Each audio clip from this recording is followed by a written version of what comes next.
Hello, my name is Tiffany. I'm one of the paramedics at Austin Radiological Association. I'm here today to talk about your abscess drainage catheter.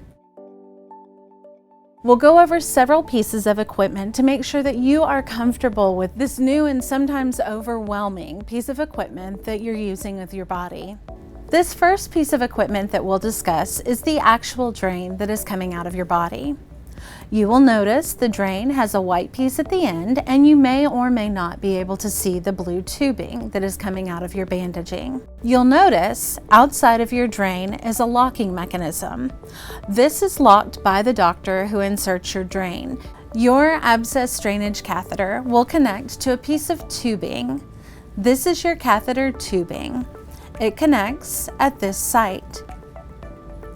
Different doctors will use different equipment to make this easier for you when it comes to flushing and caring for your drain. Let's talk about a piece of equipment that you may have gone home with that looks a little intimidating. You may have gone home with this piece of equipment between your drain and your catheter tubing. This is called a three-way stopcock. The more you use this and the more comfortable you become with this piece of equipment, the easier this is going to be for you to use. Doctors typically place this connected to the drain,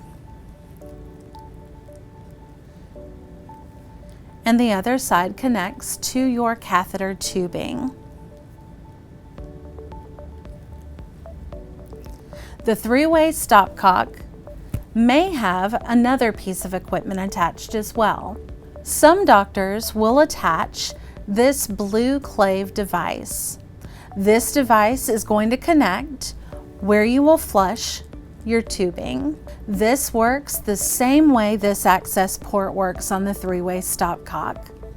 Both of these will accommodate a luer lock syringe. When you go home with your new drainage system, you'll go home with a syringe that will help you clear and flush your device. This syringe is called a luer lock syringe. The luer lock syringe is made so that it screws into the flush port and closes firmly. You will not need to twist this tightly. Just twist until it is firmly in place. This syringe is a saline syringe that you'll use for flushing your catheter tubing. This syringe is also a luer lock, so it will screw into your connecting port. And again, you don't have to screw this in tightly, just screw until it is attached firmly. This piece of equipment is called a bulb. The bulb connects to your catheter tubing. The bulb is where you will collect the fluid that comes out of your drain. The bulb is clearly marked with milliliter marks telling you how much fluid has been collected. This is important. You'll want to keep track of how much fluid is draining from your abscess every day. You can measure it using the bulb every time you clear or empty the bulb. Every day, you're going to inspect your drainage system. Find a handheld mirror or a long mirror and use that mirror to look at your drain. There should be a little fluid in your drain. It should be free flowing. There should be no kinks and no bends in the tubing between the drain and the bulb or bag. Inspect your dressing. You want to make sure that if your dressing is soiled, wet, or appears to be loose, that you change that dressing. When you remove your dressing, take a second and look at the skin underneath. Make sure your skin is intact. It's normal for it to appear a little abnormal. You may have to clean that site. Let the site dry completely before you recover and bandage your site. If you have severe pain, if you notice leakage around the drain insertion site, please contact your doctor immediately. If for some reason your drain has come out, cover your drain with your bandaging materials and go to the local emergency department. If you've been asked to record the output from your drain, Make sure and notify your doctor if you have a significant increase of fluid or a significant decrease of fluid. You should expect that your drain will slowly decrease in output as you go along. If your drain stops draining or significantly decreases in output, you'll need to contact your doctor's office immediately. When asked to record the amount of output from your drain, you'll notice that your bulb is conveniently marked with numbers. Record the amount of output closest to the number. This is the amount of milliliters or cc's that your drain has collected in a day. After you've documented your output for the day, you'll want to empty your bulb and recreate the suction that will help your drain perform correctly. All you have to do is remove this port and empty your drainage into the toilet or into a bowl. Once your bulb is empty, to recreate the suction, squeeze your bulb firmly until there's very little air inside. Reattach your stopper firmly, and now you have suction. Remember, before and after emptying your drainage system, make sure and wash your hands thoroughly.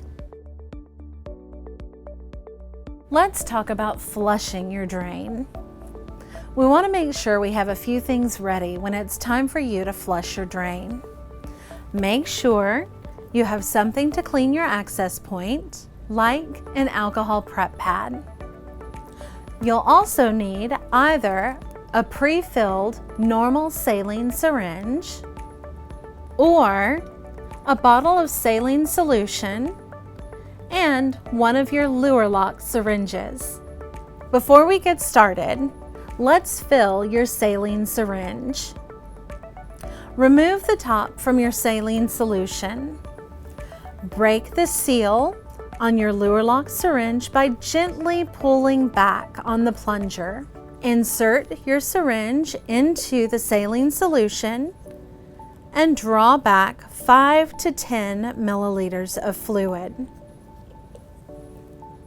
You'll notice on mine I have 7 milliliters of fluid.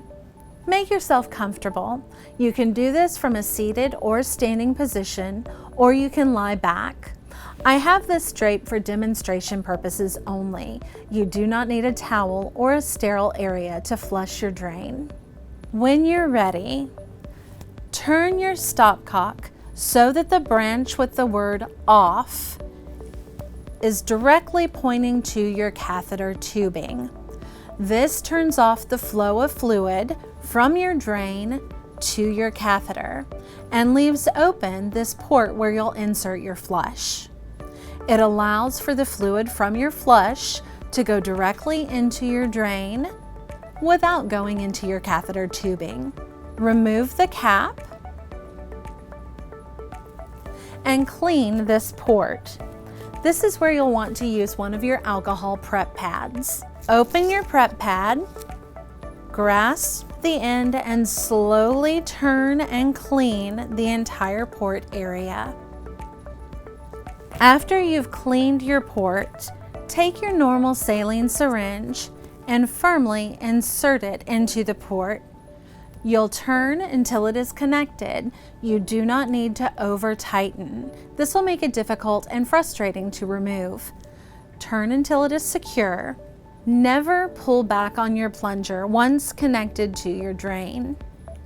When you're ready, slowly push the saline solution into your drain. You may notice a cold feeling. It may feel a little strange. It should not create severe pain. Once you've finished flushing, turn your stopcock so that the off limb is pointed towards your flush. This opens up the drainage from your drain into your catheter tubing. Once your stopcock is facing your syringe, you may slowly turn and disconnect your syringe. Once you've removed your flush, take your cap, insert it back into your port, and tighten it just slightly.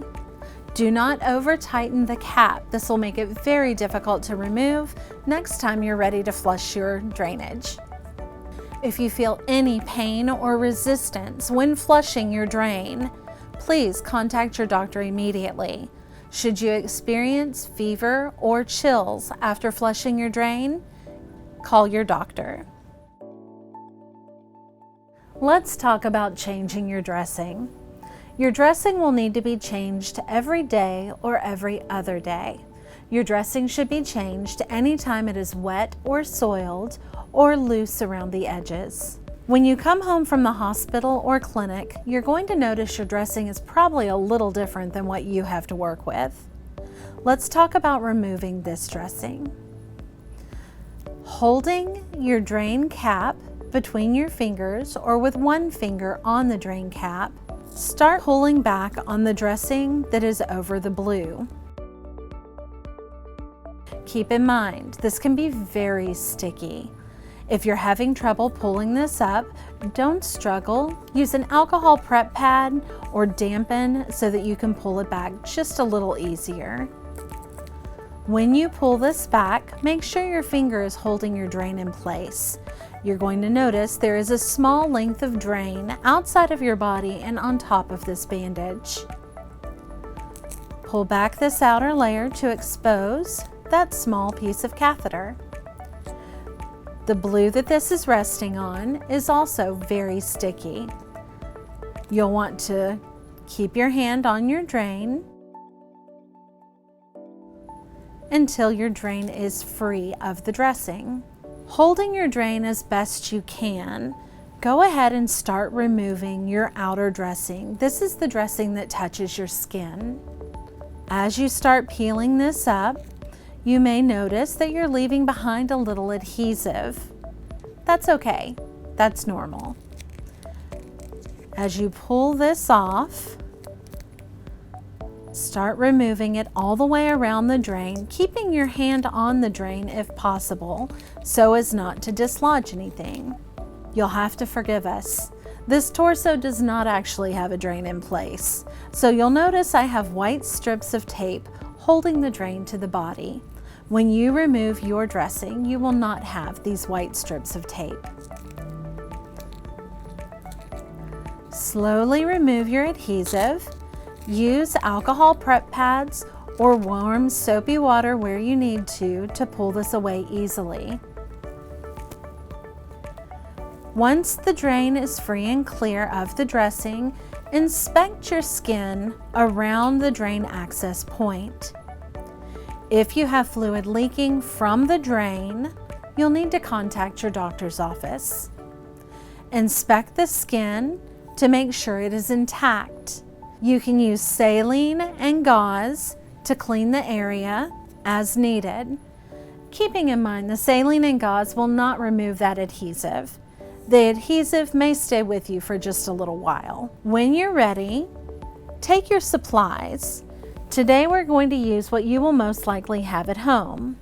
We're going to use 4" by 4" gauze pads, and we're going to use this plastic sheeting called a Tegaderm. Tegaderm outside of the package is just a sheet of plastic that is sticky on all surfaces. With your gauze and your Tegaderm, which we'll remove from the packaging, use your clean hands. Remember, you're always going to wash your hands before and after changing your dressing. Take a pair of scissors. You're going to cut to the center of the 4x4 gauze, just on one side.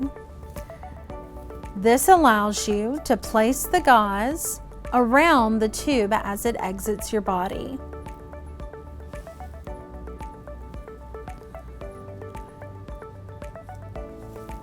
Put the gauze against the drain, allowing the gauze to come together on the other side. You'll notice that your Tegaderm is just a little bit smaller than this 4x4 gauze. Feel free to bend in the sides of your gauze to cover your drain so that your Tegaderm is able to make contact with the flesh all the way around. When you peel the tegaderm from its backing, this entire surface is adhesive. Keeping your gauze together, lay your tegaderm across the top of your gauze and slowly pull the tegaderm until it is taut and touching the skin. You'll want to press down on your tegaderm all the way around your bandaging. When you feel like every surface of the tegaderm is touching your skin, you'll take one small piece of this white backing and you can remove that. As you go along, just press down firmly on your tegaderm to make sure it continues to connect with your skin. Remember to wash your hands when you're done changing your dressing. Keep in mind, you don't have to do this alone. If you have a friend or a partner who's able to help you, make sure that both of you clean your hands very well before changing your dressing, and you can instruct your friend or partner what to do to help you best. This can be a very intimidating process. Changing the dressing is usually what scares patients the most, having to do this alone at home. Become comfortable with your tools. Become comfortable with your drain. Make sure you are telling whoever's helping you exactly what you want them to do so that you can work together to make this as easy as it can be. Every time you do this, it's going to get a little easier. Let's talk about how to shower safely with your new drain. This is a huge source of anxiety for most patients. You're told not to get your drain wet. Here's the important part. Do not submerge your drain underwater. No hot tubs, no pools, no bathtubs for soaking. When you take a shower, you want to cover your drain. You can do this in any number of ways. It doesn't have to be fancy and it doesn't have to be perfect. Use what you have on hand. If you have cling wrap, if you have a gallon-sized baggie, if you have an HEB bag, use what you have on hand to cover your drain to keep it clean and as dry as possible in the shower. For this demonstration, I'm just using household cling wrap. The cling wrap can go all the way around your body.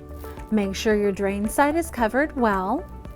And when you have it in position, take a pair of scissors and cut your cling wrap so that it fits to your body.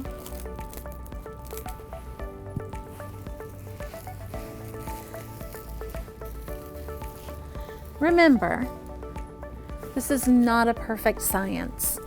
Water may run down your body and get under the surface of the cling wrap. Do your very best to use your hand to keep that covered. If you have a handheld shower head, using that can help direct the water away from your drain site. If you don't have a handheld device, try to keep your back to the shower head. As you need to rinse the front of your body, just be aware of where that water is traveling. I know that we've covered a lot of ground today.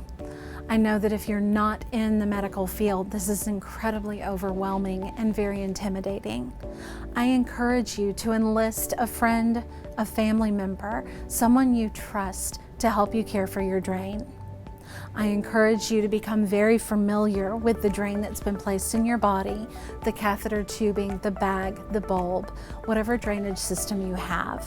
Don't be afraid to touch your body or the drain.